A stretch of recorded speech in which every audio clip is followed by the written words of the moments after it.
Welcome to Mamas in Training, a podcast that gives new moms guidance and community from moms who have been there. I'm Jessica Lorian, a mama in training myself, so let's learn together all about this thing called motherhood. My mission for this podcast is to bring you guidance from moms who've been there. And today's guest, Brenna Ruiz, is just that mama.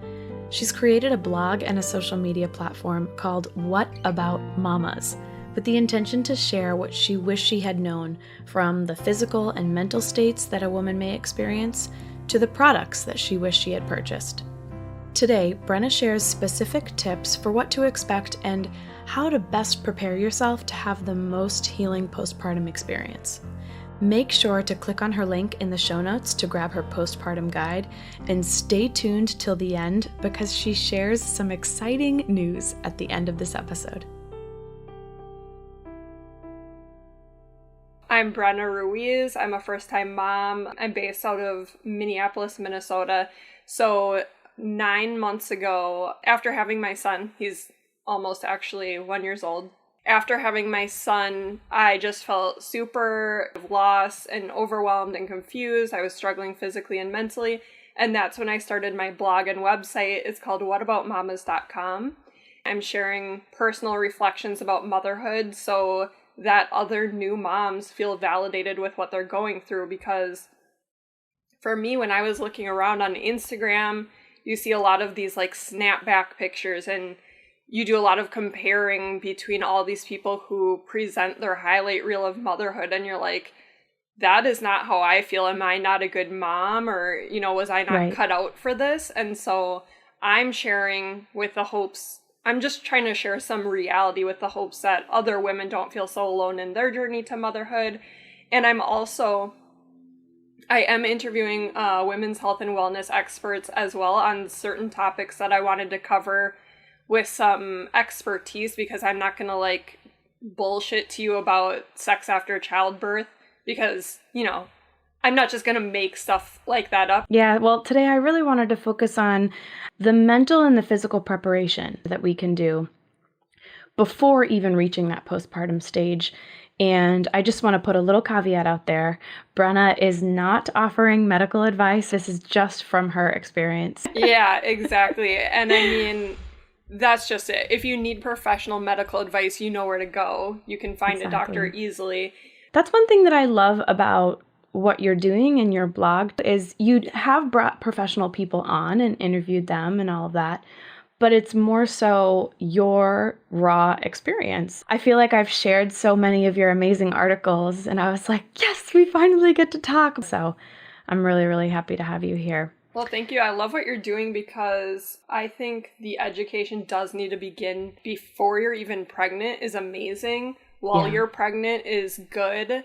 And, after you're a new mom, I feel like it's almost already too late, because you're already in the thick of things and feeling super overwhelmed, and it's a lot. So I love what you're doing and can't wait to see more from you.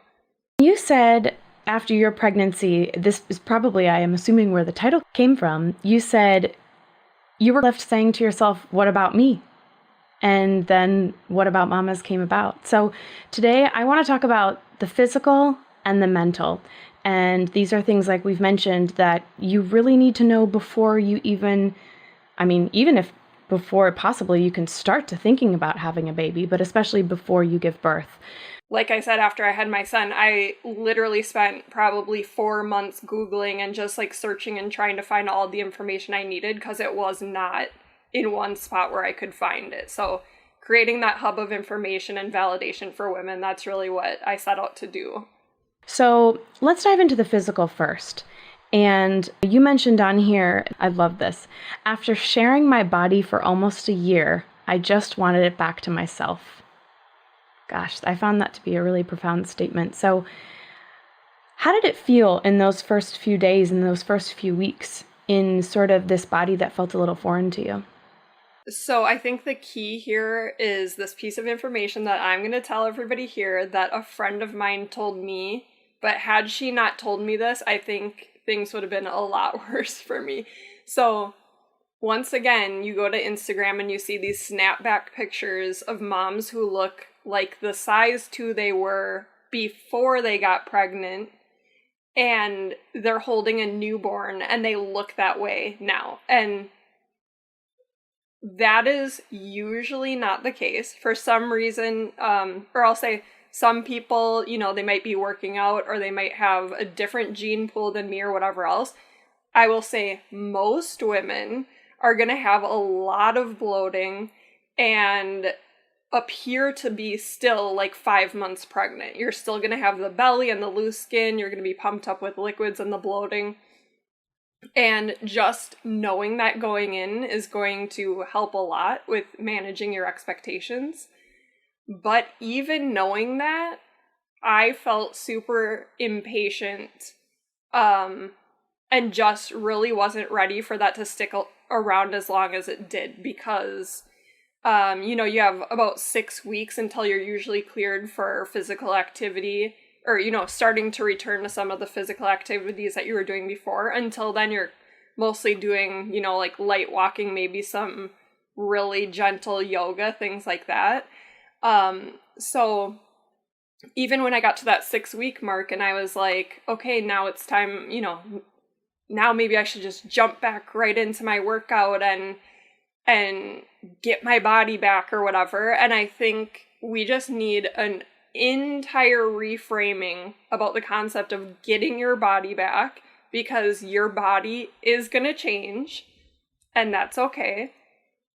And it's going to change in some ways that are temporary, in some ways that may be permanent, and we just don't talk about this as a society. We expect that women need to be able to put on their old jeans, and I was texting my friends, you know, 3 months after giving birth and saying like, so when am I gonna be back to my baby weight? Or just, I had all these super unhealthy ideas because nobody told me. And that's what I want to do, is continue having this conversation and just kind of change the dialogue around it. I was honestly weighing myself basically every day throughout my pregnancy to make sure that I was on track with healthy weight gain. And I weighed myself every day postpartum until, I can't even remember, maybe for 5 months or something. And finally you get to a point where you're like, what am I doing? You know? So I think it needs to be said, the standards that we're setting for women are ridiculous. They're not healthy, and we need to move on past those. So yeah, don't be paying attention to the scale. Be thinking about how you're feeling, and are you eating healthy? Are you trying to get out for walks? And it's definitely more about how you feel versus the scale, the size, any of that. So that's my 2 cents there. Absolutely. I recently had an episode with Katie McCarty, and it's all about loving your body and yourself postpartum. And she says a great quote that's just, buy the bigger pants. Like, yeah. It's okay. Just buy the bigger pants. Yeah. You'll feel comfortable. And then you can change your pants down in the future. But in the meantime, you know, don't have that goal be the thing that you're going toward, you know? Right. I also had another guest that mentioned there are some people, like you said, that just have the genes to bounce back, and that will always just have the belly, and then that's it. And then it goes away. And in a month, they're done. I think what you said is key in the beginning, which is managing our expectations. I did it too. I posted the picture where I started getting down, started shedding off some of the weight. You know, it comes off naturally with what you're doing, you know, breastfeeding and starting to work out again and everything else. So I started getting the pounds down, and I posted the picture. Like, I posted the picture of the side-by-side pregnant and then holding baby. And I was like, oh my gosh, people are going to be commenting on how great I look. And I wanted that. I mean, we're all human, you know? Yeah. People want to be told that they look great. People want to be complimented. And people did say like, oh my gosh, you bounced right back. And I felt great about that. But then I had to stop and think months later, and I was like, what's the narrative here? You know, why? Yeah. It was stemming from my insecurity, because I still wasn't exactly looking and feeling like myself, and I just wanted somebody else to say, like, you look good, you know? So I think just really think long and hard and examine, like, how you're feeling mentally about that. And I would encourage you, you know, talk to somebody about that. So one of the big things I talk about as well is keep in mind when you give birth, you're probably reaching your out-of-pocket maximum for that year, so that a lot of the things that you typically wouldn't spend money on in terms of healthcare, you are going to get for free. And that also goes for if you have a significant other also on your plan. So go to the dermatologist if you usually skip that. Go to a therapist if that's something that would help you. It's all free. So why wouldn't you? You know, if you're struggling with something, please seek help, because it is out there, and there's no better time when it's covered. And then I know that from your breastfeeding experience, that was another thing that I'm sure played into this physical aspect of it. So would you like to share what that struggle was like? Sure, yeah. So breastfeeding was something I severely underestimated. I thought it was going to be so easy. I mean, obviously, I think many people do. We've been doing it since the beginning of time. So, I mean, it's going to be easy and it's going to be fine. I watched a few YouTube videos and I was like, done and done, like moving on to the next one. And check, got it. If I could go back, and I would strongly encourage any woman who plans or hopes to breastfeed to do a breastfeeding like crash course or class before having your baby, because there were just things that I was not set up for, and I hoped to breastfeed for 6 months to a year, and I lasted 2.5 weeks. So I'm going to share one more tip, which is the thing that I believe was the true issue it's called perceived lack of supply. And this is something that a lactation consultant that I interviewed for my blog taught me about. We can actually link the article, share the article as well. Yeah, that would be great. So we have 10 tips for successful breastfeeding in this article. And she taught me about this concept, which is basically if you start supplementing too early, your body stops making enough milk, because breastfeeding enough is all about supply and demand. If your baby is trying to feed, your body is triggered, make more milk. And it doesn't happen instantly. Like, breastfeeding is an ongoing process, and it can take time. It can take, weeks or months to get in your groove and establish your supply and all that. Yeah. So that's something else I didn't know. But I started supplementing in the hospital. I got some advice that I took by someone I thought was an expert. And I obviously didn't arm myself with the information I needed ahead of time, and, slept 2 hours and then took this advice from someone, and I started supplementing in the hospital. And so my supply, I believe, did go down and didn't get established right away.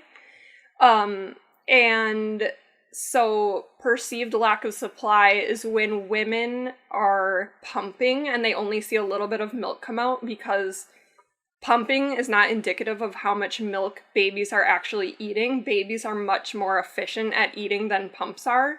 So you can think like, oh, my baby's not getting enough milk. Or you might just think babies need more milk than they actually do. Their stomachs are teeny when they're born. So moms think they have a low supply, and then they start supplementing, and then they do have a low supply because their body isn't being communicated to make enough milk. To keep supplying, yeah. The first few weeks for me were such a blur.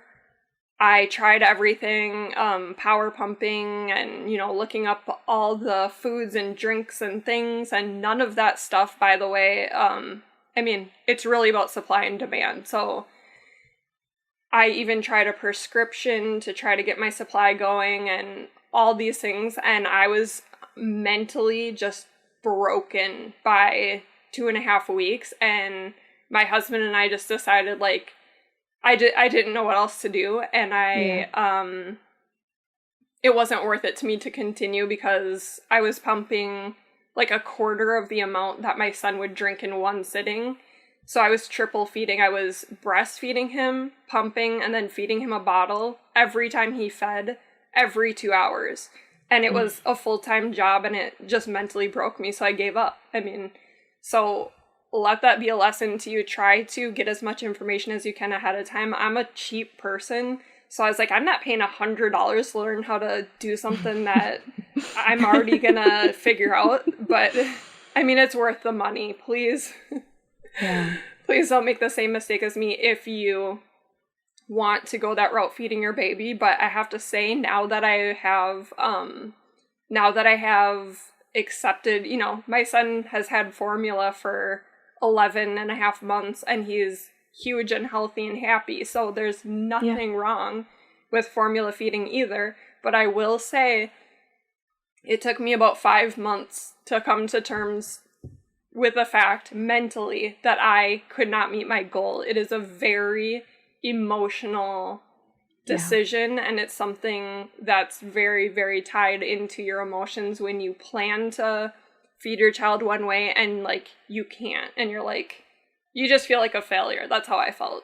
So I would just say be kind to yourself, and if it doesn't work out for whatever reason, or you don't want to do it, just all you can do is try to be kind to yourself and know that you're doing your best. And it really was a good decision for my mental health in the end. So obviously I have some complicated feelings about this, but I hope sharing some of these things helps somebody else meet their goal a little better. Right, exactly. We have a guest coming on to speak just about formula feeding as well. And Nice. you know, I think oftentimes we shine a light on just the breastfeeding aspect, but it is important to shine a light on the formula feeding. And I think the summary of kind of all that you were saying is, this is kind of the theme, which is lower your expectation. And I guess when I think about it, I'm like, is that a little negative? But I think it's more so you can, at least with this kind of experience, you don't know what to expect. Right? And so many things you can prepare for, but so many things are also out of your hands. Yeah. So I think if we lower our expectations in the sense that, you know, my goal would be to breastfeed for a year. Right.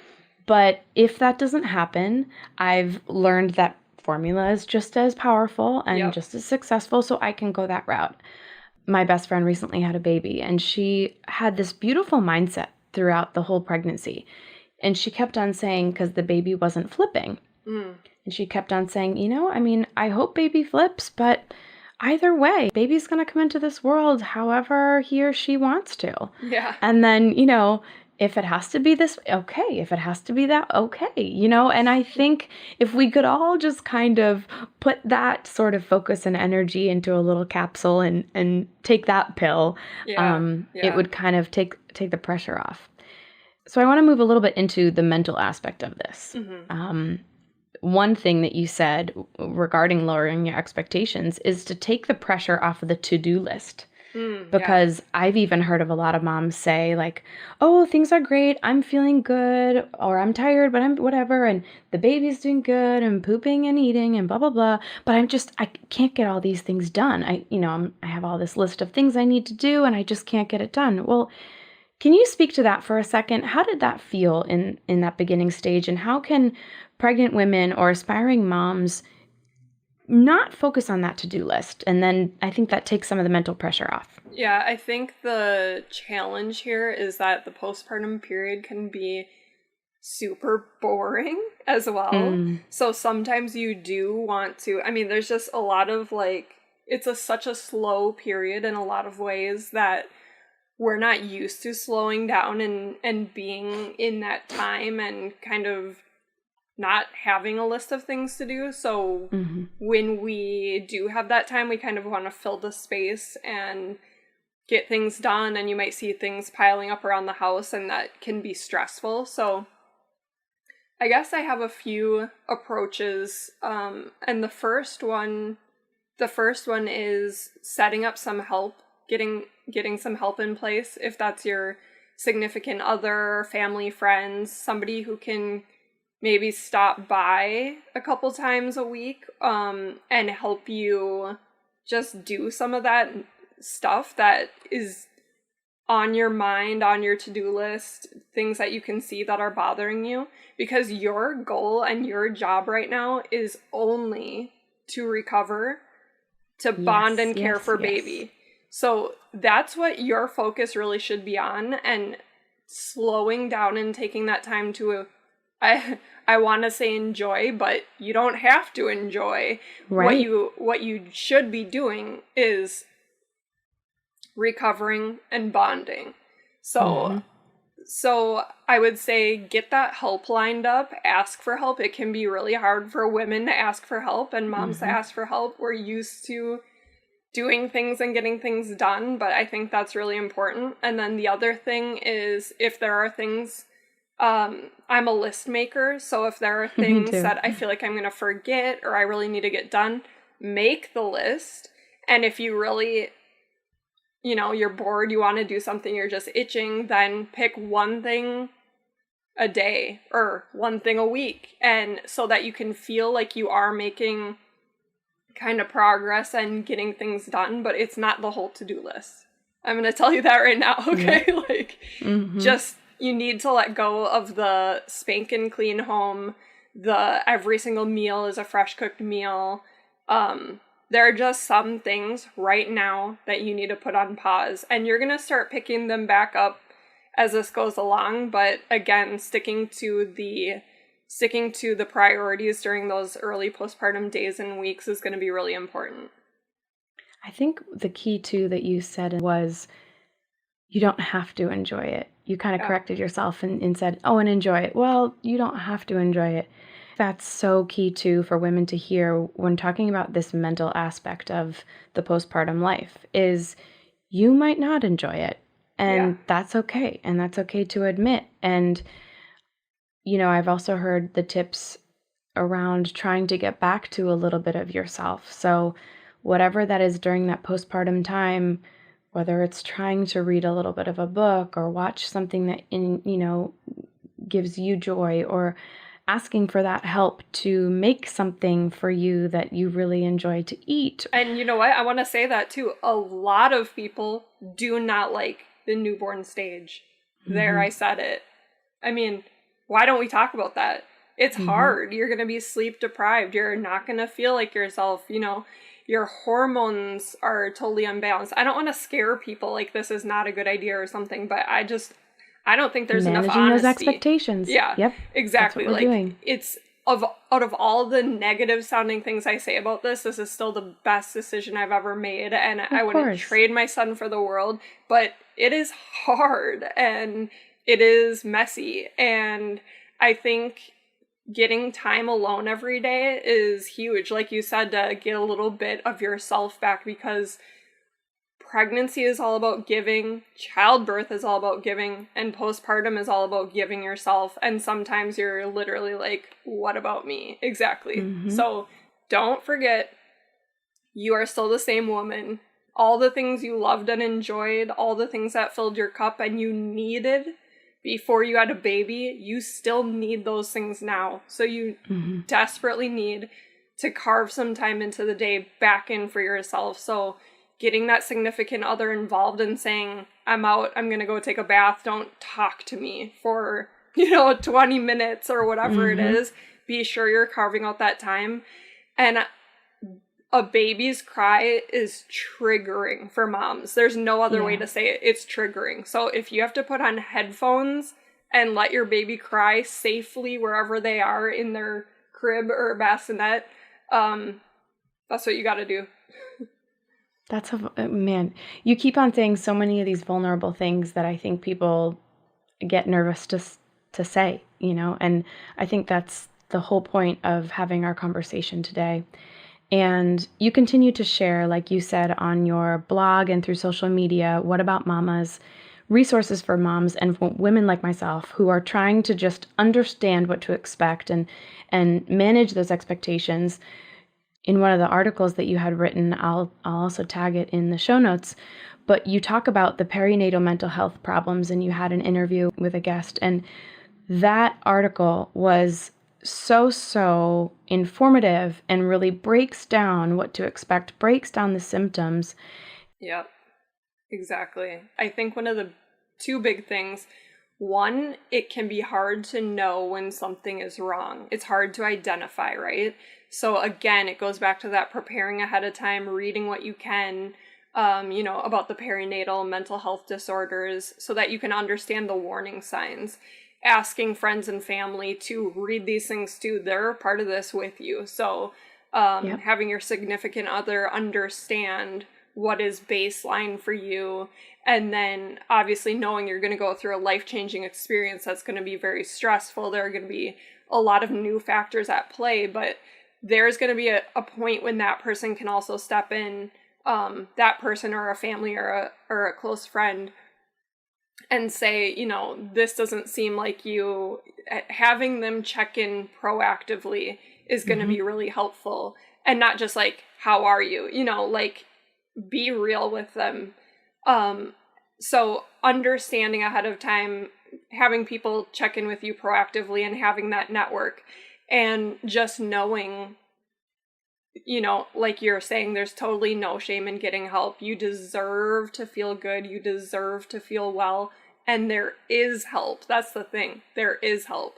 I think the hard part is you don't know what you don't know. So I had severe postpartum insomnia, and I didn't even know how to look for help. I didn't even know that existed. I didn't know how to Google it. I wrote into Google, like, my baby's asleep and I'm awake. Like, the words postpartum insomnia were not in my vocabulary. So that's where it gets tricky, and that's where it gets to arming yourself with information. And the thing is, just don't give up. Like, if it takes a day, if it takes a month, if it takes a year, and you don't have the help you need, don't give up, because there is help and you deserve to feel well. I really want to encourage all the women listening, head over to whataboutmamas.com. Each blog that Brenna posts is a different topic that women need to know.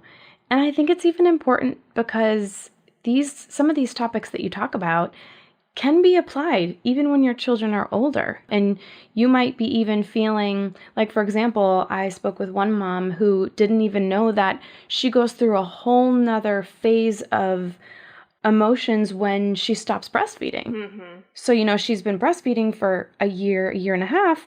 Well, your body is going to then change. So new emotions are going to come up, and that's a whole nother chunk. So once again, like I keep on trying to say in this podcast, postpartum is not just the 6 weeks. It's not just the 2 weeks. It's all the time. You are postpartum after you've had a child. Yes. And everyone can be a part of this. And the way that you're sharing your experience is just beautiful. You say, the one thing it's not about, meaning your blog, is our beautiful bouncing bundles of joy. Because mama, you matter too. And I think that is key. Of course, we want to celebrate the baby that we just brought into this world and how wonderful that can be. But like we've been talking, like you said, what about me, right? Yeah. And you know what is funny? When I wrote that first article, that was just like a total, it was like a journal for me. It was like, I need to get everything out about everything that I see wrong right now with how women are being set up to fail, essentially, during their postpartum periods. We're not prepared. We don't have the resources. We don't know where to go turn to help. And I was like, is saying, what about me, selfish? And then I was like, this is part of the problem. Hello, like, right. Me Exactly. feeling this way is why I need to do this, because I know I am not the only one who feels this way. I might just be the only one I hear talking about it. Because Yep. But I want to go back to what you said, and you are so right about that whole postpartum period thing. We have this 6 week, the 6 week standard here, and that is absolutely not true. In that article that I did with this perinatal mental health specialist, she said there's new research saying postpartum mental health disorders can begin up to 3 years after giving birth. Wow. So where they used to say it's the first year, now they're saying postpartum depression could begin 3 years later. Same with the other ones. Postpartum depression is the most common. So you are so right with the postpartum, you know, think of it as like now just going forward, you're a mom, and the postpartum period, this is all in your medical history. Just like you were saying, even if people don't necessarily experience what we've been talking about, and in those first few months or even that first year, those signs and those symptoms can still come on maybe when you decide that you have to go back to work. Yeah. Maybe when you, like we mentioned earlier, stop breastfeeding. Maybe when they have their 1-year birthday and you're like, holy crap, how did, this year go by? So I think that's a really important aspect to mention too. Yeah. I want to make sure that we cover, if you head over to What About Mamas, the link that's in the show notes, you'll be able to pick up Brenna's Postpartum Recovery Must-Have Guide. So can you just give us a couple little teasers of what people might expect from that guide? Yeah, so this might be the seed of the idea for everything I'm doing here, starting back when I was towards the end of my pregnancy and I had my nursery theme and my nursery was ready to go and I had my baby registry and I had all the things I needed for the baby, and I get a few weeks away from my due date and I was like, wait, isn't there like, what happens after you have a baby? Is it just like fine? Or why hasn't anybody told me anything about this? It's very strange. For any pregnant woman out there, the hospital gives you a book like this when you get pregnant, and you're supposed to read this like encyclopedia about childbirth and delivery, and I didn't read that, so I kind of assume that nobody else does either, and I'm usually a very type A person, so I'm surprised that I didn't, but it's overwhelming. I'm not going to read that. So I believe women deserve to be better prepared for their physical recovery, definitely. And there are some list of things that you need to help aid for a fast and healthy delivery. And so I created a list that kind of gives you a rundown of what to expect with your physical symptoms after giving birth. So when you get home, you understand like, your body's bleeding for up to 6 weeks. Nobody told me that. So I have a list of those common symptoms and then things that you can buy to help assist with the healing or the recovery process. So that's my postpartum recovery must-haves guide, because nobody told me and I'm not going to do you like that. So I love it. That's awesome, Brenna. Yes, so make sure you definitely grab this guide, especially if you're pregnant. It could also be a really important thing to grab to know what to buy somebody, like on a shower gift. You know what I mean? So if you have a friend, if you're not necessarily pregnant yet, but you have a friend, go ahead and get this guide, because maybe there's something on there that mom might not even know to put on her registry, but then she's going to end up saying to you like, heck yeah, I needed this. Thank you. Right? Those are the best gifts. I'm going to tell you right now, having a child has changed gift giving for me forever. Baby showers are not about the baby. Baby showers are not about the baby. I needed to say that twice. Your girlfriend, your friend, your sister, whatever, does not need another baby onesie. She needs things for her own recovery, because she is the one who gets completely overlooked after baby gets here. I mean, I don't know, maybe I have like a big ego or something, but there's just something about the fact that like, you know, when you're pregnant, you're glowing and you get all this attention and everybody cares about how you're doing and feeling and looking, and then the baby's born and all that energy is like to the baby and you're like chopped liver. And it's like, we love the babies, we need to take care of the babies, but moms matter too. And yes, if you have a new mom or future mom in your life, please look out for her. Please check in on her.